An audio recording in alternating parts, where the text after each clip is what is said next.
Good afternoon and welcome to what is appearing to be a busy Tuesday on KTN Newsdesk. We have quite a bit of news for you. My name is Edith Kimani. That's right, and my name is Bonnie Tunya. On this particular Tuesday, Parliament reopens. Also, CORD has a briefing on the way forward regarding the national dialogue. We have all the details.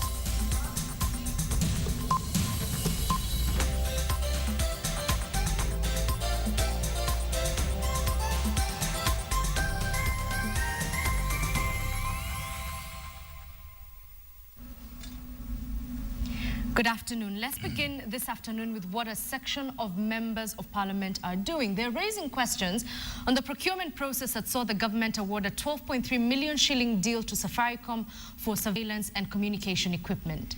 The MPs say they need a justification on why the government should pay 12.3 billion shillings for the deal that will see Safaricom offer video surveillance, digital radios, video conferencing system and central command for the communication system and mapping system. Led by Suba MP John Mbadi, the MPs want to know whether competitive bidding was done before the tender was given to Safaricom. Who will be the real owners of the proposed system? Is it the government of Kenya and by extension the people of Kenya like you and me, or is it Safaricom? Number two, who conceived the system? To what extent are Kenyan security agencies, who are the ones to deploy the system, involved in the conceptualization of this system? Number three, in what capacity is Safaricom implementing the system? A, is it implementing it as a contractor? Or is it an agent of the government of Kenya? Or is it simply their system to be hired, quote unquote, to the government? Number four, who provided the professional and technical concept for the project? We are not just speaking as members of parliament. We are speaking as members of parliament with a lot of experience in this field. And we are not opposed to the implementation of the surveillance system. We believe it will go a long way in addressing the issues of security that we have. But the problem is that there exist other alternatives which are by far much better than this alternative. And the alternative that we've been given has not been thoroughly interrogated. The Coalition for Reforms and Democracy, CORD, are currently in a meeting at the Orange House here in Nairobi. The meeting is to be chaired, which is currently being chaired by former Prime Minister Raila Odinga, is the first official meeting of the coalition members after the return of Raila from the US, where he has been away for close to 3 months now. The meeting is expected to draw a strategy of passing bills in Parliament and comes just hours before Parliament resumes its sitting. My colleague Rita Tinina now joins us from Orange House. Rita, do we know anything that the CORD members have so far discussed in that meeting? Well, Bonnie, the meeting sort of didn't take place. The leaders arrived. Many of them were here earlier on in the morning waiting for the CORD leaders to arrive. That is Raila Odinga, Kalonzo Musyoka, and Moses Wetangula. And when they arrived, they came straight to address a news conference. That news conference is going on at this moment. But so far, the issues that the coalition has so far raised, still pushing with their call for a national dialogue. Raila Odinga is the one who read the press statement just a few minutes ago. Right now, journalists are posing questions. But the former Prime Minister saying in that statement that arising from the president's sentiments at the Nyayo National Stadium during Madaraka Day celebrations, that there will be no what he called nusum kate, that is sharing of government, CORD saying that in fact they are not interested with anything to do with the government. Raila saying that all that they are calling for is national dialogue, and he listed several issues that they want to be addressed during the national dialogue. One of them, security, corruption, national unity and inclusivity in appointments to government positions, the issue of the IEBC and the restructuring of the provincial administration. In his statement, Raila asking the government to treat the matter seriously, and he wants the government to appoint a team that will engage the CORD side. In the meantime, he says that CORD will continue with what they term as consultative rallies. The first rally since the Uhuru Park welcome rally for Raila after his U.S. tour. The first rally will be in Mombasa at the Tononoka grounds on the 15th of this month. Also, the Prime Minister making several demands. He wants a refund of the Anglo leasing money, the 4.1 billion shillings that the government will be paying to Anglo leasing contracts. He also wants for the prosecution of civil servants, he says, abetted at the scam. As I said, Boni Tunya, at the press conference still going on, journalists fielding questions. We will wait to hear what more the CORD leaders have to say this afternoon. All right, many thanks, Rita. I'll let you go off to that particular press conference that is happening now, where former Prime Minister Raila Odinga is currently addressing members of the media regarding the national dialogue they're calling for. And as Rita reported earlier, he has a raft of demands they're making to the Jubilee government, but we'll be able to report that as and when we have that particular picture. Right, we'll stay with matters of politics, and Parliament resumes its sitting this afternoon with a full in-tray for both the Senate and the National Assembly. The Senate is expected to determine the fate of Kericho Governor Paul Chepkwony, who is facing possible impeachment. In the National Assembly, members are expected to discuss the fate of Devolution Cabinet Secretary Anne Waiguru, who is also facing threats of impeachment. The controversial Anglo leasing payments will also be discussed on the floor of the House today. Parliament is also set to debate and vote on the committee report on the standard gauge railway. Both houses are expected to have a heavy fortnight as Treasury prepares to read the budget next week, Thursday.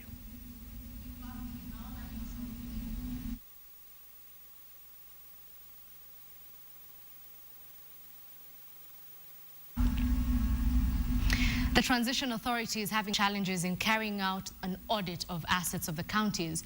This, they say, is a result of inadequate funds to conduct the exercise. Now, speaking during a breakfast meeting at the Intercontinental Hotel, Bakari Omara from the authority says the government allocation is a drop in the ocean compared to the immense logistics that entail auditing of assets that once belonged to the now defunct local authorities. The authority under a Parliamentary Act is mandated with the task of establishing assets and debts of each local authority in line with new counties.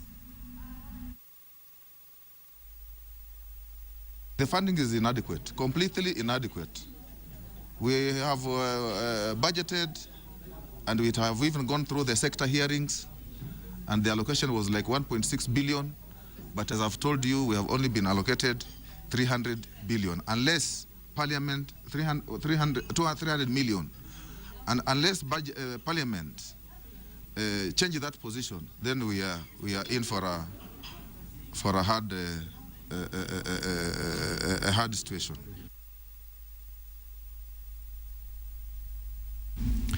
Some sad news now, and 4 people died this morning following a grisly road accident that involved a lorry and a personal car at Salga's Trading Center along the Eldoret-Nakuru Highway.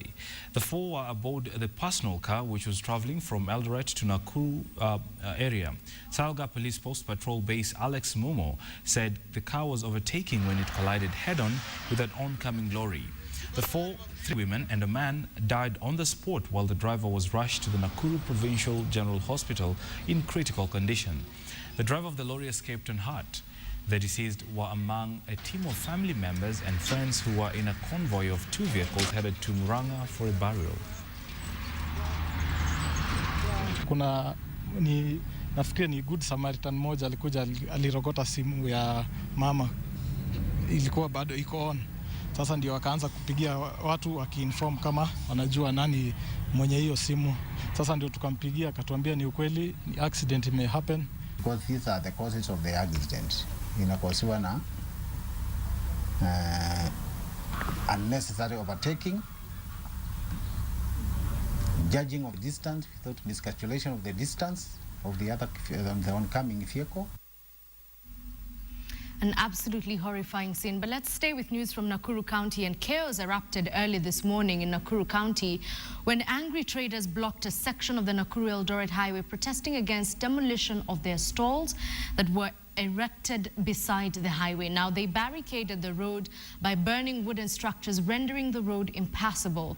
The traders blamed county askaris for demolishing their structures overnight without any notice, adding that they have been submitting their payments of 360 shillings every month to the authorities. Nakuru West MP Samuel Arama and 2 local MCAs who visited the scene expressed their anger over the demolitions, blaming the county government for laxity and failure to create permanent grounds for the traders as they had initially agreed.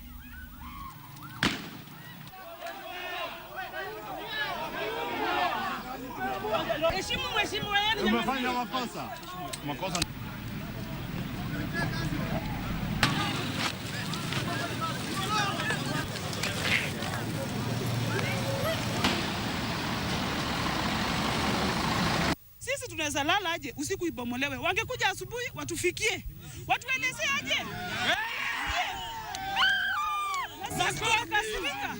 Na leo hakuna kazi itafanyika, wache iharibike highway mzima. Gavana, MP, MCA wakuje. Wamebeba mpaka mambati za wanawake na mbao ni kununua, posti kununua, zafuria, kila kitu wameharibu. Sasa tutafanya aje? Tutaenda wapi? Hatuwezi teka sisi wote tukue malaya. Nimeenda kwa ofisi yake mara 20. Kila siku nikienda anasema ndio. Anasema ya kwamba ataleta pesa lakini hajawahi kuleta. Hatuwezi kukubali watu watoke hapa. Hatuwezi. Ndarete mabati ingine leo. Tena tunachenga. Tutachenga hapa leo tena. Maasai from Kilgoris have now turned to fish farming after receiving training from the Narok County Director of Fishery over the last few months. Now, during the training that took place at the Poroko Secondary School, the county director revealed that since the training began 2 years ago, there are now more than 280 fish farmers in that area. According to the training coordinators, the Narok County government, through the help of the national government, is set to build a fish farm where farmers will be getting fingerlings from the pond for their ponds. Currently, the farmers have to travel to Siaya and Kisumu to buy the fingerlings. After the graduation, students and residents were treated to fish delicacy, which was harvested from the school's fish pond.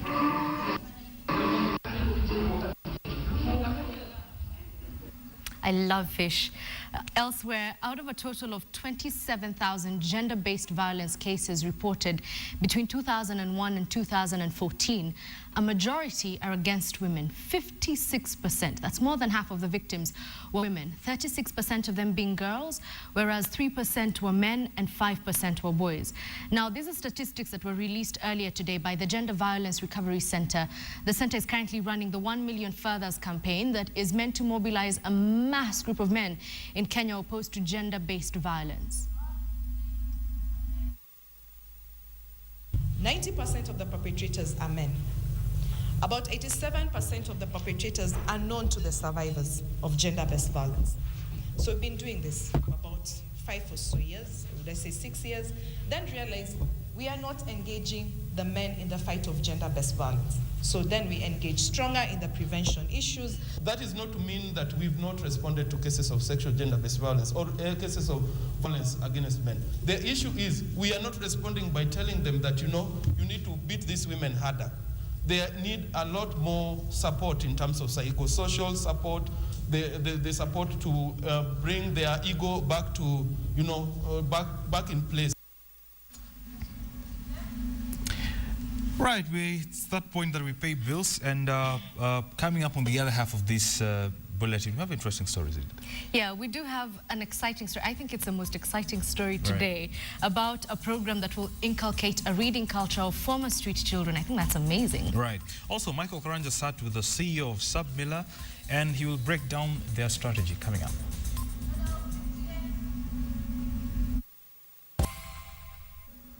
Welcome back to KTN Newsdesk. We're glad you're still watching. If you're just joining us, you're just in time for some positive news. It's about a program that will inculcate a reading culture in children that was launched in Nyeri over the weekend, where children are encouraged to read out loud to express themselves. Now, the children were given books that would assist them develop their reading skills, as many are former street children who did not get an early start in education. The library program at the home will also assist the children write short stories about their past experiences And what this will do is serve as a form of therapy and also assist them to read not just for their schoolwork, but also for leisure.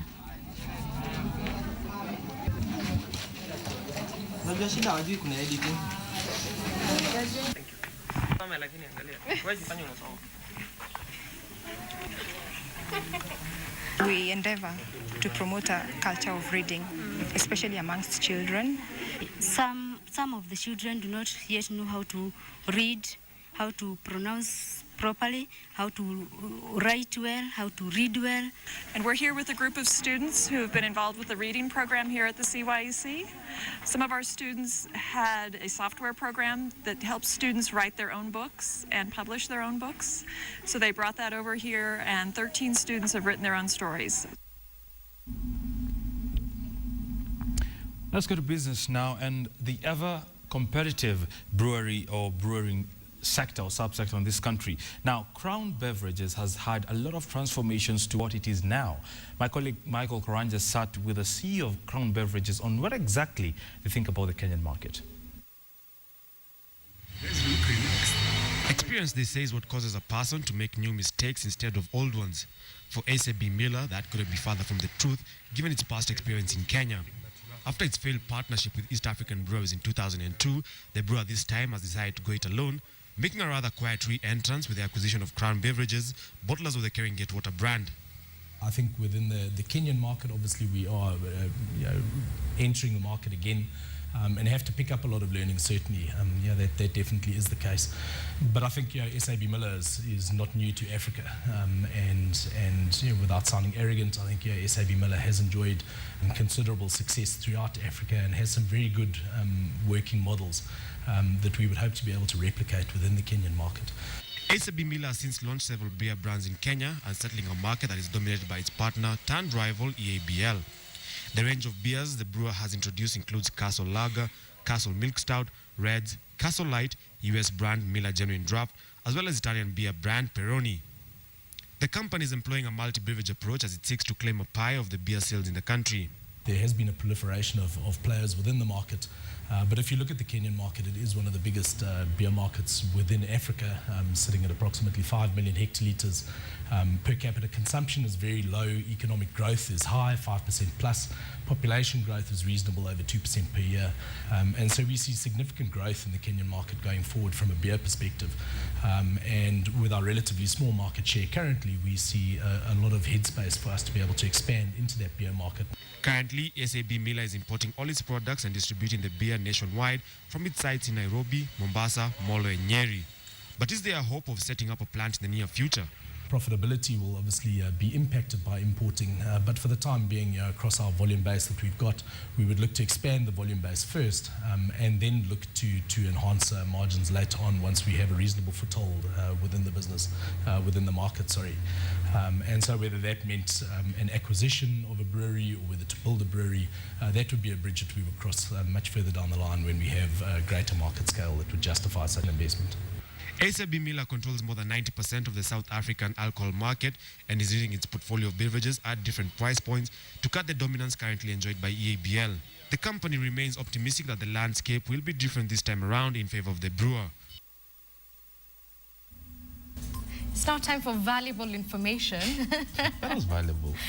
Can you please tell them where they need to go for All right, great. So for all the more serious information, you need to go to standardmedia.co.ke, where today there's a story of Nandi Hills MP Alfred Keter, who wants the URP to quit Jubilee. You can read all the details on standardmedia.co.ke. Remember, this is also the site where you can find all the videos that are airing on KTN, including some programs that you may not have time for. Let's now give you a look at the Did You Know fact of the day. So my question to you is, are you married? Are you quick to anger? How fast does it take you to calm down from your anger? Because a study found that the happiest marriages are those where the wife is able to calm down quickly after arguments. Those are rare. How many wives have you had, Tunya? Anyone knows that is rare. That is not the norm. Well, my name is Edith Kimani. Think about that. Hopefully we'll see you again, same place, same time tomorrow. Good afternoon. That's right. My name is Bonitunya. Good afternoon.